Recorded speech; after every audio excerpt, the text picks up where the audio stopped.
is a link in the sidebar. Alright, so, in Atlanta, some cops shot 92-year-old woman Katherine Johnston, leaving her to bleed to death in her home while they planted drugs in her basement, then threatened an informant so as to cover it up. Now, if that's not fucked up and corrupt, I don't know what is. Alright, so the thing that we look at here is everyone will condemn them. They get convicted, of course. But no one looks, well, obviously not no one, because I'm referencing a blog that does, but so many people will fail to question the system that created this. They will fail to question the war on drugs framework itself. And the framework is that we have set up a war. We have militarized our police forces and dehumanized the enemy, drug users, and created incentives for cops to want to catch as many people as possible, regardless of whether they are truly innocent or not. So, take for instance this excerpt. Tesler said when he joined the narcotics unit, he was told to sit, watch, and learn from superiors who cut corners to meet performance quotas for arrests and warrants. Getting as many things as they wanted, as I said. I was a new part and plugged into a broken system, Tesler said. Tesler said when he saw Smith about to plant baggies of marijuana aside Johnston's home to make it look like a drug house, he shook his head in disapproval. Tesler said he falsified the police report and later lied about the raid because Smith told him to follow the cover-up script. Tesler said he wasn't about to rat on a senior officer. His father, Jack Tesler, said his son was being vilified and over-prosecuted. Smith said his moral compass failed when he began to think drug dealers were no longer human. I saw myself above them, he said. This is exactly what we do in any war. We dehumanize the enemy. And the problem here is that it's not even a foreign enemy. It's not a foreign government. It's not terrorists. It's our own citizens. And although the citizens, because we've created a black market, are often engaged in violent crimes, at its core, being a drug dealer is a voluntaristic, non-coercive activity. So we are demonizing and setting up as the enemy in a war people who are potentially peaceful or who could be in a free market. So that's a huge problem. And that's just one instance. Now, few people, with the exception of libertarians like Radley Balco, will draw attention to this. The mainstream media will look at specific stories, but won't say that the system itself is broken. They'll just look at this story and see it as bad apples. And that's wrong. And what's really bad about the media portrayal is that it gets Americans to cheer on the militarization of their police force.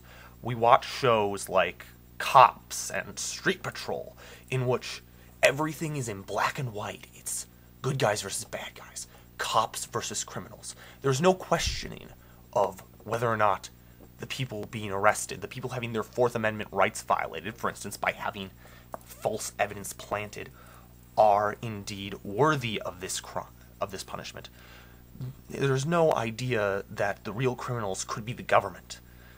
It's just stated that we have good guys versus bad guys.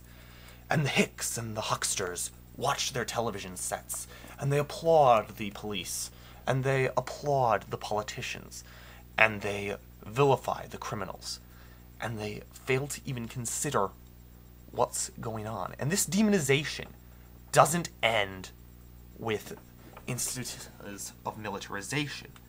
It continues in the court system, which brings me to Exhibit B.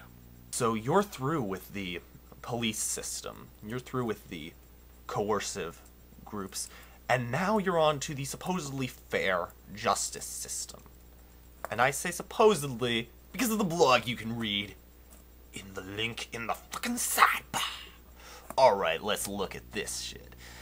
Obama has maintained Bush's position on DNA access. Now, this technically, I probably shouldn't be blaming Obama, because this is the Obama Department of Justice. The Justice Department appointee from Obama has maintained this blatantly unconstitutional anti-Fourth Amendment position that the Bush administration had. The position is that prisoners don't have a right to access DNA evidence that can prove their innocence. So, human rights organizations like the Innocence Project, which are good organizations, I would say, because who wants to lock up innocent criminals except for, well, apparently people in our government do.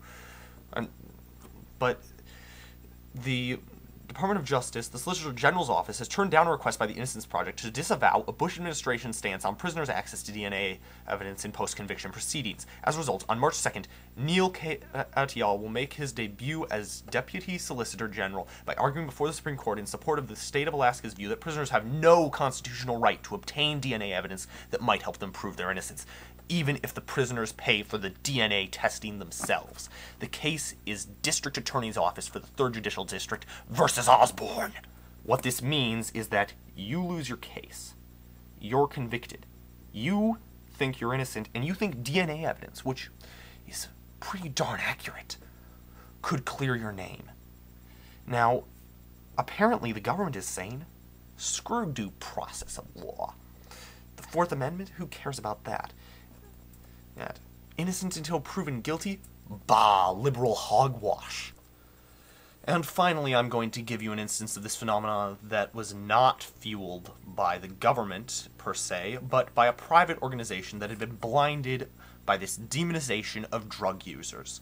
Alright, so, a charity in Branson, Missouri gives a double amputee Iraq War veteran a house built to be handicap accessible, but they revoked the house once he was arrested for marijuana possession. Yes, that is correct. You heard me. Homes for Our Troops stated revoked the man's house. Where's this support our troops mentality now? Your nebulous slogan didn't mean anything? Oh, I'm so shocked. Basically what they're saying is that the fact that you served your country, you lost your limbs at the behest of your government, at the behest of our military. The fact that you worked,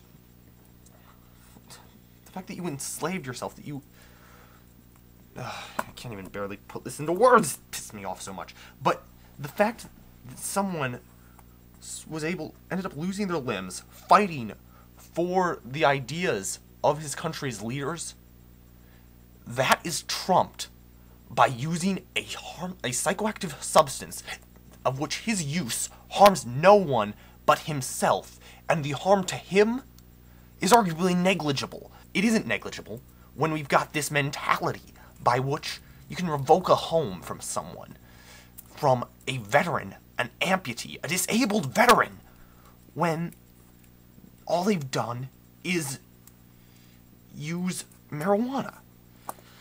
It's things like this, things like these stories, that make me want to resurrect the likes of Henry J. Anslinger and Richard Nixon and all the people who militarized the drug war, who demonized substances and users of substances, and who made us throw away the Constitution, throw away due process, and just stab them repeatedly in the face. Now, naturally, violence really wouldn't solve this, and I probably wouldn't get much satisfaction out of it. In hindsight, really what I'd want to do is debate them, but I will admit that stabbing Henry J. Anslinger in the face after he makes a statement like, "Reefer makes darkies think they're as good as white men," might be pretty dang satisfying. Alright. With all these instances, I think it is apt to quote Christopher Hitchens, although here he was speaking of militant Islam and the revocation of things like free speech to soothe and appease it. But I think it applies pretty well here. Where are your priorities, ladies and gentlemen? You're giving away what's most precious in your own society, and you're giving it away without a fight, and you're even praising the people who want to deny you the right to resist it. Shame on you while you do this. Make the best use of the time you've got left. This is really serious. This is counterculture from the underground, internal revolution. This is our